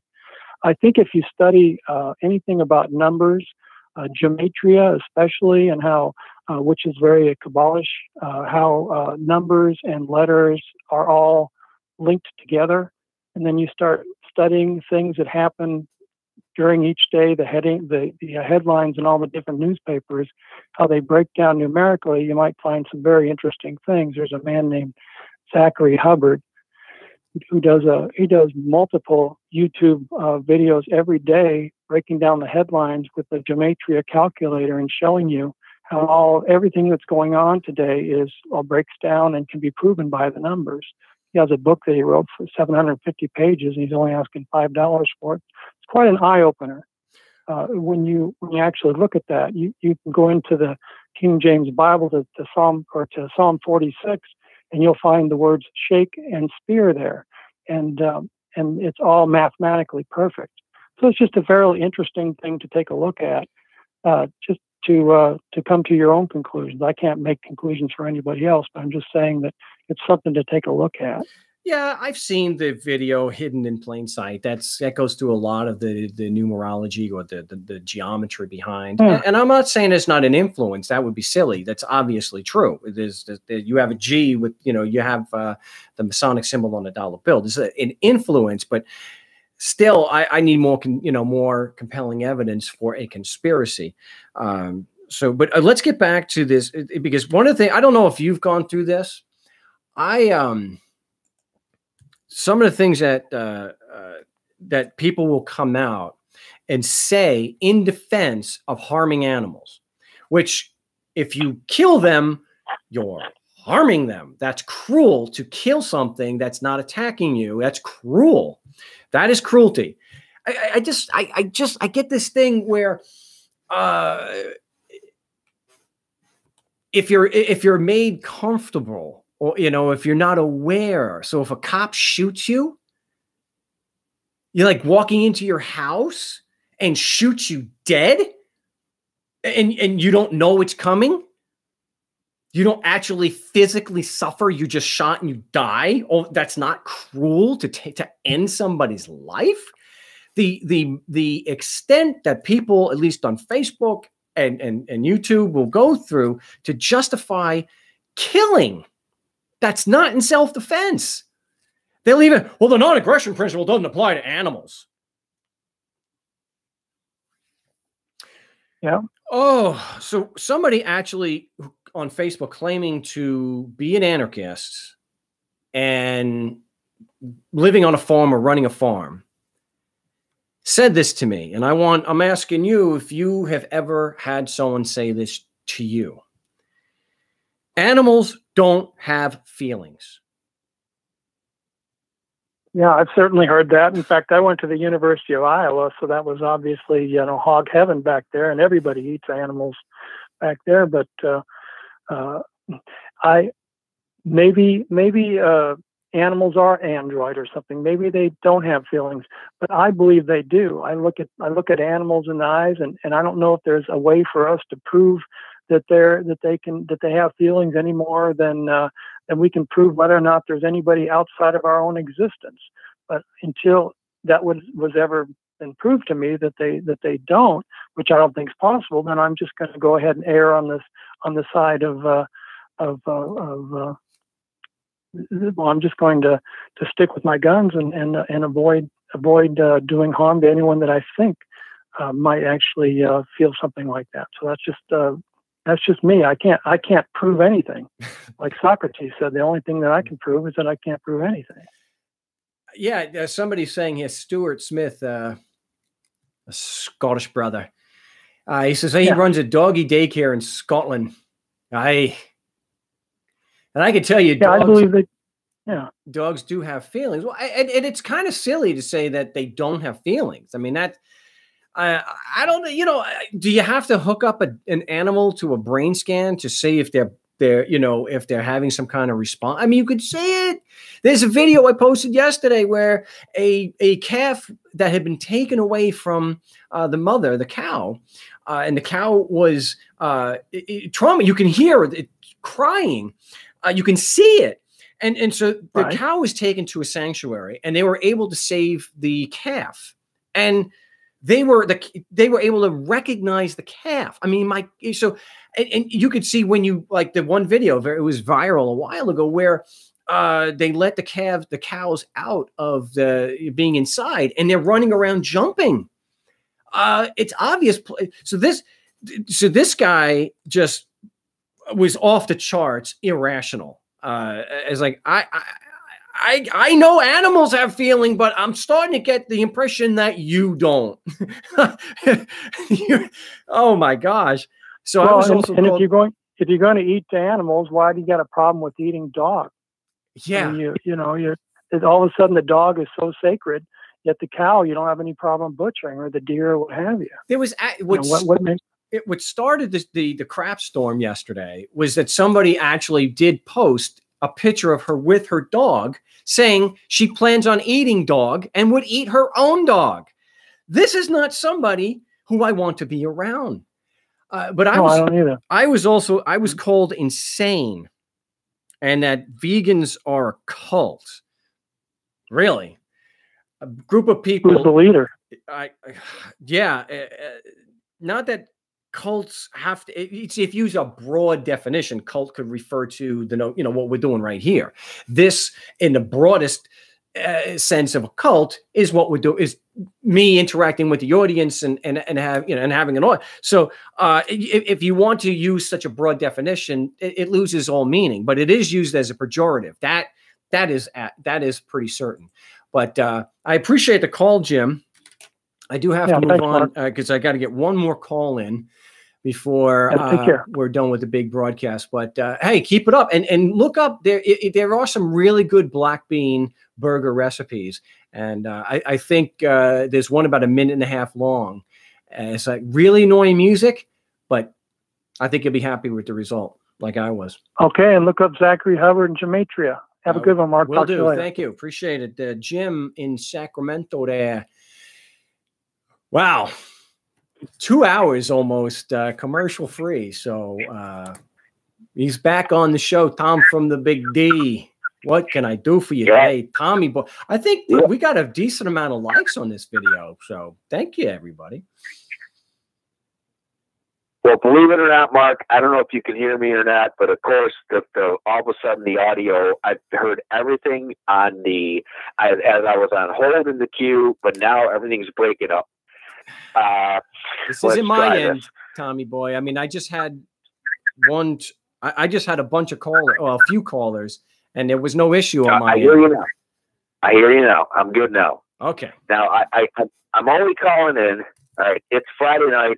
I just got off of work. I know we only have a short period of time. I was hoping to hear some role play and such. And again, we're on this veganism stuff and the animals and blah, blah, blah. It's fine. I respect it. But now you got me. I got to say something. First off, you want to let animals just run around like in India? We got cows running everywhere, pooping everywhere. We got pigs running everywhere. We got deer. I mean, come on, Mark. Really? Did I say you that? You don't want to kill any animals. You don't want to harvest them. I want to say, come on. Come on. Is that part of my argument? Am I saying that? I don't know. I don't get it because there's going to have to. Okay, let's say we harvest these animals. Now, what do we do with them?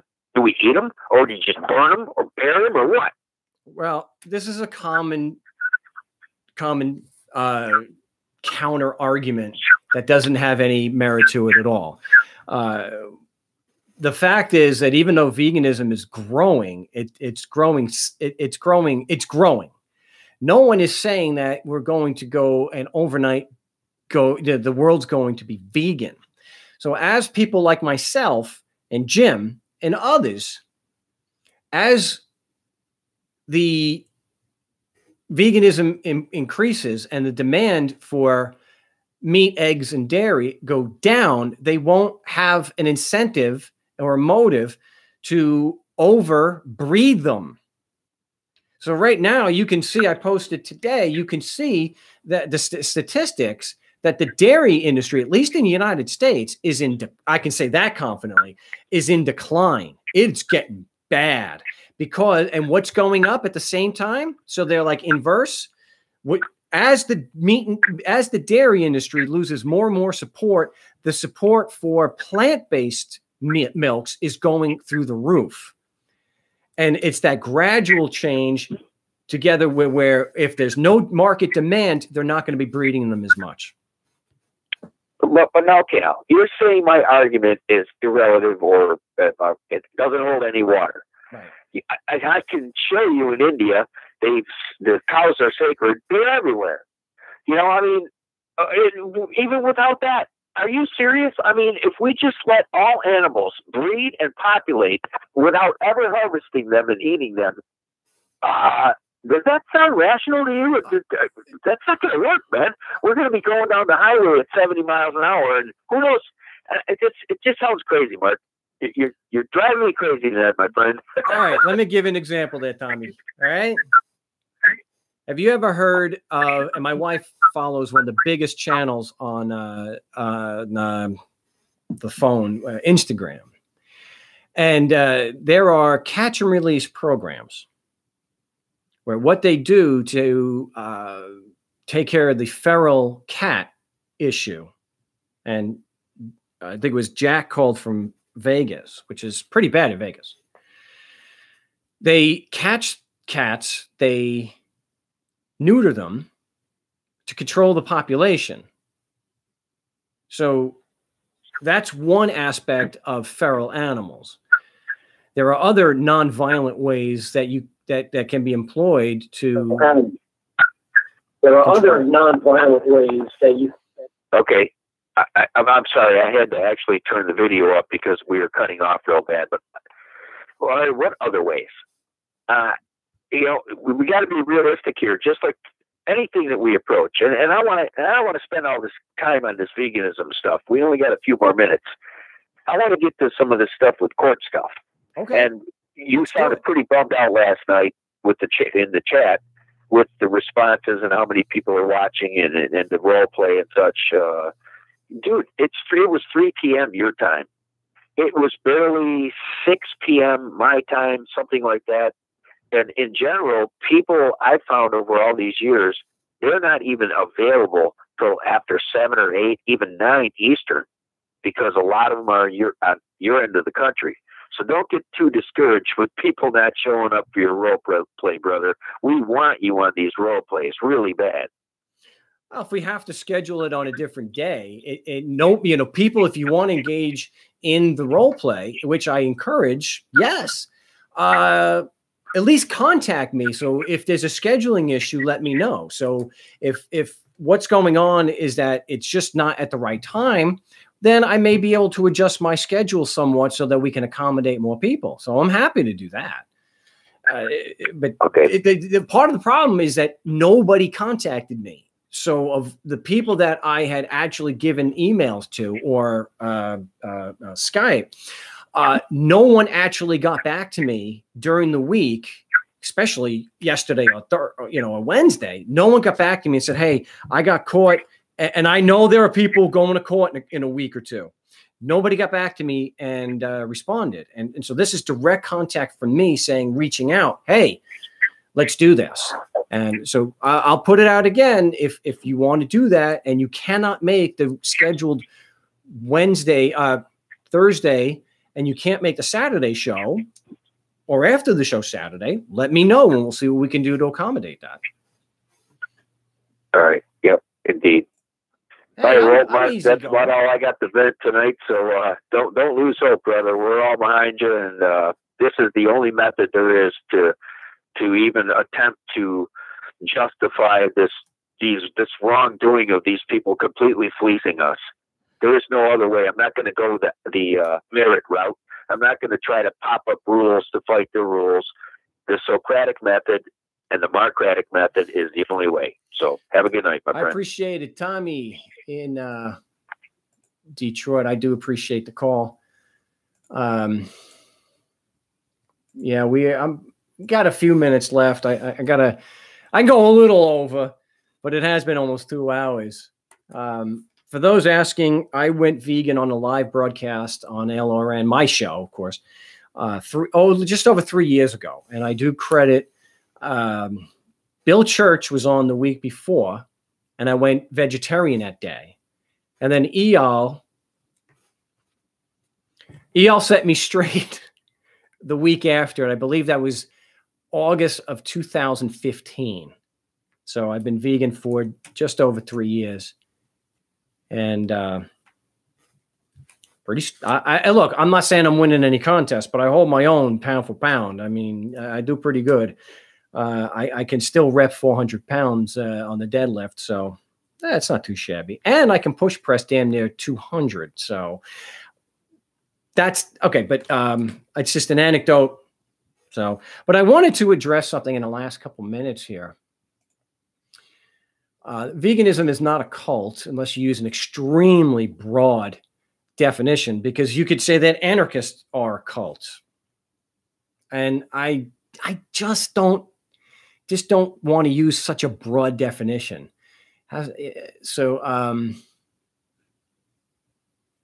Somebody on Facebook, because he could not give a moral justification or an ethical justification for killing and causing harm when it wasn't necessary to defend your life, actually labeled me a cultural Marxist. This is the level of intellect of so many people on social media. I talk about why I'm an anarchist, because I hold the principle of do no harm very, very dear. It goes to my own self-preservation and the fact that I do have empathy and I want to be consistent and extend that to others. And that is why, and because a ruling class violates that principle of do no harm, and we can see that a ruling class, we have to accept that it is moral for the ruling class to be immoral. Or to borrow a phrase from Jack, well, I did appreciate the conversation. That it's tasteful for them to do what is distasteful. And I've written a book giving these psychological studies to show the evidence where they've been replicated, like the Milgram experiment, where such beliefs put into action cause people to be harmed. And because he can't come up with a rational argument. This was not Jack, by the way. Jack, no, I'm not talking about Jack. Someone else. I don't remember his name. He labels me a cultural Marxist. And then, of course, the anti-vegans start pigpiling. Not Jack. Cultural Marxist. I'm an anarchist. I'm against the use of force. Marxism, at its core, advocates revolution, violent revolution. So what it says here on the Rational Wiki, cultural Marxism generally refers to two things. Refers to obscure critique of popular culture by the Frankfurt School, framing culture as being imposed by a capitalist culture industry and consumed passively by the masses. What veganism has to do with that, I don't know. Second, in common usage in the wild, used to paint anyone with progressive tendencies as a secret communist. The term alludes to a conspiracy theory in which sinister left-wingers have infiltrated media, academia, and science and are engaged in a decades-long plot to undermine Western culture. Some variants of the conspiracy alleges basically all of modern social liberalism is, in fact, a communist front group. I think this is one of the stupidest comments and labels people have leveled at me. That is so much worse than cult, because at least you can show in a broad sense it kind of fits the definition. This is stupider than even saying that animals don't have feelings. Cultural Marxist. If you're going to insult me, at least get it right.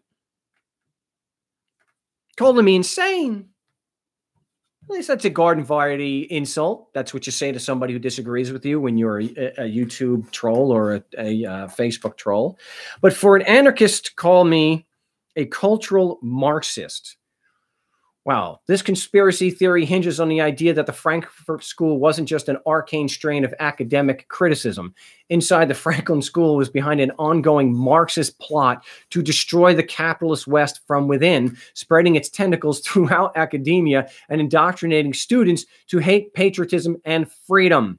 Thus, rock and roll, 60s counterculture, and the civil rights movement, the anti-war movement, homosexuality, Modern feminism, and in general, all the decay in the West since the 1950s are allegedly products of the Frankfurt School. It is also the work of the Jews. Yes, the conspiracist usage originated in Nazi Germany. I cannot say that. It was used to abuse political opponents, in particular Jews. Yes, it's the Jews. I have been called a hook-nosed kike, but that again, I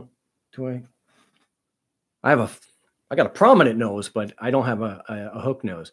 Not Jewish, but I'm not a cultural Marxist either. This is absolutely ridiculous. Is that just what you do to smear somebody? It's no different than he's virtue signaling, social justice warrior. So yeah, when you point out that murder is wrong, you're a social justice warrior. Oh, please do me a break. If you go again, you can go ahead and lay the insults on, but cultural Marxist, no, you're gonna have to do a little bit better than that. Just seems that cultural Marxist is just seen as an insult. That's really all it is. It's an insult. You can't address the actual argument, so you just throw out a stupid insult. Anyway, this has been the No State Project for September 29th. I know it's the 28th, but like I said at the beginning, this is being pre-recorded for the LRN broadcast tomorrow. So if you did miss any, well, you'll have it on YouTube. So,